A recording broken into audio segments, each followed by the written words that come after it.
साधा सोपा कलिंगडाचा ज्यूस पाहूया. तर नमस्कार, मी सुजाता किचन मेनूजमध्ये मी सुजाता सर्वांचे खूप खूप स्वागत करते.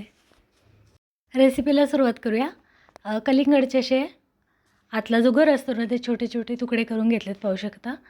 तर काही बिया वेचता येतील तितक्या वेचून घेतल्यात. बारीक असे तुकडे केले ते आपल्याला मिक्सरच्या भांड्यामध्ये काढून घेऊ आणि मिक्सरला फिरवून घेऊ. थोडेसे बाजूला काढून घेतले वरून ज्यूसमध्ये घालण्यासाठी. मिक्सरच्या पातेल्यात काढले, त्यामध्ये साखर घातली 1 चमचाभर. साखर चवीनुसार कमी जास्त करायचे. अगदी चिमूटभर काळं मीठ घातलं आहे आणि यामध्ये घालू थोडासा काळी मिरी पावडर आणि थोडासा चाट मसाला, किंवा चाट मसाला नसेल तर आमचूर पावडर घातली तरीसुद्धा चालणार आहे.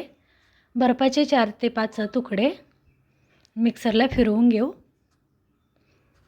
त्यामध्ये 1-2 पुदिन्याची पानं घातली ना तरीसुद्धा छान फ्लेवर येतो. मिक्सरला फिरवून घेतलं आहे आणि गाळणीवर गाळून घेऊ असं व्यवस्थित पाहू शकता. जे काही बिया वगैरे असतील ते बाजूला होतील. पण जे काही मसाले घातले ना ते असे गाळून घेतल्यानंतर घातले तरीसुद्धा चालणार आहेत. तर यामध्ये थोडासा रोज सिरप घातला ना, किंवा खाण्याचा एखादा कलर, तर कलर खूप छान येतो. आज मी कोणताही कलर वगैरे न वापरता असंच हे बनवलं आहे. थोडंसं सजावटीसाठी पुदिना लावला आहे आणि या ठिकाणी अगदी झटपट असा कलिंगडचा सरबत किंवा ज्यूस बोलूया बनून तयार आहे. खूप मस्त बनला जातो. यामध्ये थोडीशी साखर घातली आणि काळी मिरी पावडर आणि काळं मीठ. खूप मस्त असा बनला आहे तो. अगदीच थोडासा लिंबू जरी पिळला ना चवीला खूप बनतो या उन्हाळ्याच्या दिवसामध्ये पिण्यासाठी.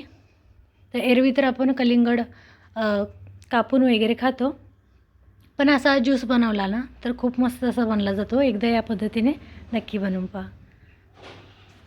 चॅनलवर साधी सोपी ना लिंबू सरबत रेसिपीसुद्धा दाखवली, तो व्हिडिओसुद्धा नक्की पहा. खाली डिस्क्रिप्शन बॉक्समध्ये देते. तर हा कलिंगडाचा ज्यूस किंवा सरबत बोलूया आवडला तर व्हिडिओ खाली एक लाईक करा. चॅनलवर नवीन असाल तर सबस्क्राईबसुद्धा करा. तर पुन्हा भेटूया मस्त अशा नवीन रेसिपीसोबत. धन्यवाद.